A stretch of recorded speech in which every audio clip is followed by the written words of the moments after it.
शुरू करेंगे application of derivative.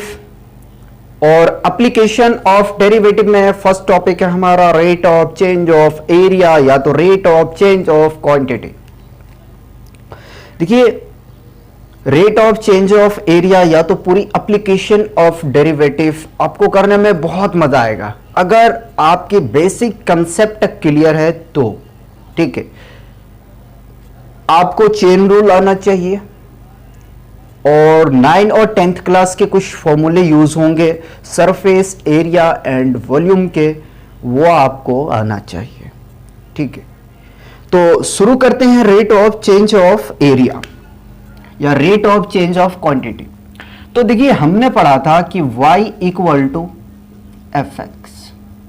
ठीक है, y equal to f x पढ़ा था।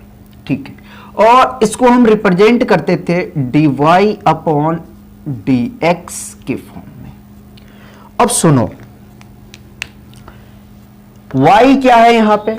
Rate of change of y with respect to x। Rate of change of y with respect to x, x के respect में y change हो रहा है।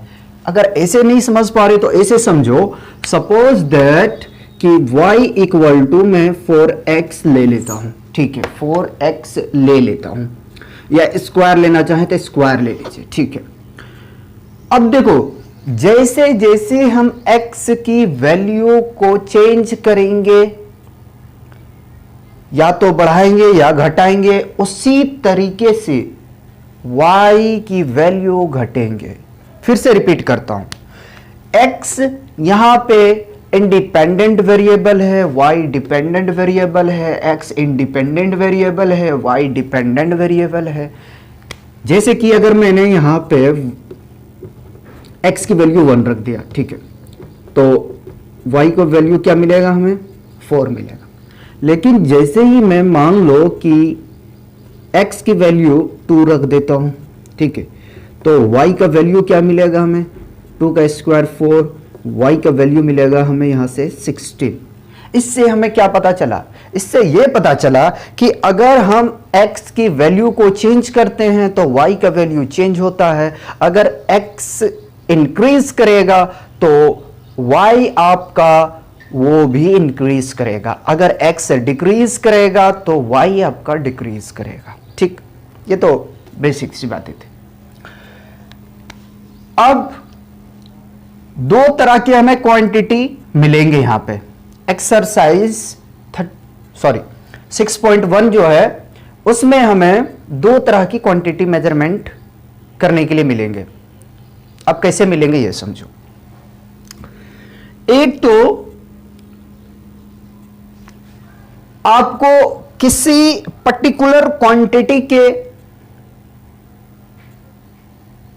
अलोंग में निकालना पड़ेगा। कैसे? नहीं समझा? समझो। सपोज दैट, मान लो कि area of circle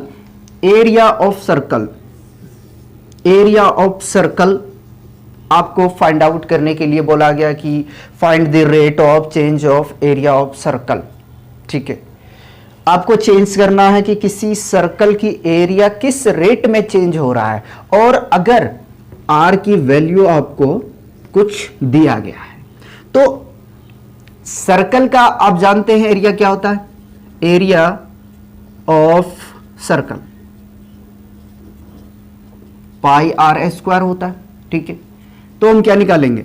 rate of change of area with respect to radius. ठीक है, तो इसका डिफरेंशिएशन करोगे तो 2 पाई r। ठीक है, r इक्वल टू 2 हमें गिवन है। ठीक है, 2, तो आप यहां पे 2 की वैल्यू रखेंगे तो 2 पाई इंटू 2, और जैसे ही इसको मल्टीप्लाई करेंगे तो 4 पाई आ जाएगा। ठीक है, अब सुनो, एरिया का यूनिट क्या होता है? Square unit. ठीक है, स्क्वायर यूनिट। अगर यहां पे मेंशन है कि सेंटीमीटर में है या तो मीटर में है तो आप उस यूनिट को यहां पे लिखेंगे। ठीक है, मैंने कहा कि दो तरह से आपको चेंज मिलेंगे। ठीक, एरिया चेंज हो रहा है किसके चेंज होने से? रेडियस चेंज होने से। एरिया चेंज हो रहा है किसके चेंज होने से? रेडियस चेंज होने के। तो एक बात और तो है, रेडियस तो भी चेंज हो रहा है किसके रिस्पेक्ट में? तो टाइम के रिस्पेक्ट में। तो एक तो मिलेगा आपको dA अपॉन dr, ठीक, और दूसरा आपको मिलेगा यहां से dA अपॉन, ठीक है, dt इक्वल टू, अब यहां चेन रूल लगेगा, dA upon dr upon dt। सोचने वाली बात है, जाहिर सी बात है कि एरिया चेंज हो रहा है रेडियस के रिस्पेक्ट में, ठीक है, तो रेडियस भी तो चेंज हो रहा है, रेडियस भी तो चेंज हो रहा है, तो वो किसके रिस्पेक्ट में चेंज हो रहा है? टाइम के रिस्पेक्ट में चेंज हो रहा है। किसके रिस्पेक्ट में? टाइम के रिस्पेक्ट में चेंज हो रहा है, ठीक है। तो ये दो तरह के हमें क्वेश्चन मिलने वाले हैं एक्सरसाइज 6.1 में, ठीक। अब देखते हैं कि rate of change of area equal to dA upon dr, ठीक है। dA को हम क्या लिख सकते हैं? Change in area upon change in radius, हाँ या ना? ठीक है, ये लिख सकते हैं।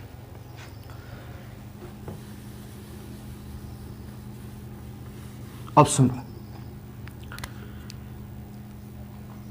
समझने की कोशिश करना, ठीक है। Rate of change of area per unit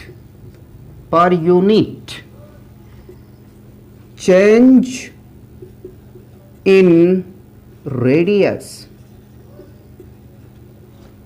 that is called rate of change of area. Rate of change of area, तो उसे कहते हैं rate of change of area. नहीं समझ में आए समझो, मैंने लिखा rate of change of area per unit, ठीक है, चेंज इन रेडियस, ठीक है। मान लो कि 1 सेकेंड रेडियस अगर दे दिया आपको कि r इक्वल टू 3 सेंटीमीटर पर सेकेंड, 1 सेकेंड में रेडियस जो है 3 सेंटीमीटर चेंज हो रहा है, 1 सेकेंड में रेडियस 3 सेंटीमीटर चेंज हो रहा है, तो आपको बताना है कि 10 सेंटीमीटर अगर रेडियस कर दूं तो एरिया में कितनी चेंजेस आएंगे, ठीक है। इस टाइप के क्वेश्चन मिलने वाले हैं। अब देखिए कुछ फॉर्मूले की बात करते हैं, तो जो यूजेबल फॉर्मूला है उसे हम कुछ लिखते हैं। देखिए, एक तो आपको सर्कल का पेरीमीटर पता होना चाहिए, पेरीमीटर ऑफ सर्कल क्या होता है? 2 पाई r, ठीक है, और एरिया ऑफ सर्कल क्या होता है? पाई आर स्क्वायर, ये तो पता होना चाहिए, ठीक है। उसके बाद में surface area of cube equal to 6a square होता है, ठीक है। यहां पे आप एज को कंसीडर कर लेंगे। उसके बाद में आपको वॉल्यूम ऑफ क्यूब पता होना चाहिए, ठीक है। Volume of cube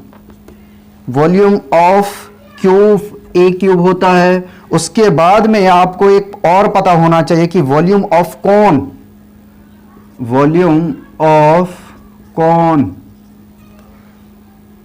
1/3 pi are square H, और सरफेस एरिया ऑफ स्फीयर, ठीक है। या तो वॉल्यूम ऑफ स्फीयर, जितनी फॉर्मूला आपने 9th क्लास में पढ़ा है, बहुत सारे, मैं कितना नाम बताऊंगा, जितने आपने पढ़ा है वो सारे माइंड में होनी चाहिए, ठीक है। सरफेस एरिया एंड वॉल्यूम का अगर सारे नहीं याद है तो कुछ पर्टिकुलर होनी चाहिए, ठीक है। जैसे कि आपको सर्कल का एरिया पता होना चाहिए, पेरीमीटर पता होना चाहिए, रेक्टेंगल का एरिया पता होना चाहिए, रेक्टेंगल का पेरीमीटर पता होना चाहिए। उसके बाद में सरफेस एरिया ऑफ स्फीयर पता होना चाहिए, स्फीयर का वॉल्यूम पता होना चाहिए, और आपको वॉल्यूम ऑफ क्यूब पता होना चाहिए। ये सब सारे फॉर्मूले आपको पता होना चाहिए। अगर पता है तो इस एक्सरसाइज करने में आपको बहुत मजा आने वाला है, ये मेरी गारंटी है, बहुत मजा आने वाला है। बस अब क्वेश्चन को रीड करें ध्यान से, फिर से रिपीट कर रहा हूं, क्वेश्चन को ध्यान से पढ़ना है, ठीक है। बहुत अच्छे तरीके से मेहनत करो, खूब मेहनत से पढ़ो, ऐसा नहीं है रट्टा मारने की कोशिश मत करो, मेहनत करो। मेहनत करोगे एक दिन जरूर आपका मेहनत रंग लाएगा। बहुत अच्छे से पढ़ो क्योंकि आगे में बहुत कंपटीशन है, समझा करो आप लोग। 12th क्लास बहुत अच्छे स्टैंडर्ड है, ठीक है। 12 के बाद से आपका लाइफ बिल्कुल चेंज हो जाएगा। यहाँ से आपको चूज करना पड़ेगा कि मैं किधर जाऊँ, क्या करना है मुझे। तो आप बहुत अच्छे से मेहनत करें, नंबर के साथ साथ पूरी आप नॉलेज रखें, कंसेप्ट लें, ठीक है। तो अगर कॉपी करना है तो कॉपी कर लीजिए। आते हैं एक्सरसाइज पे।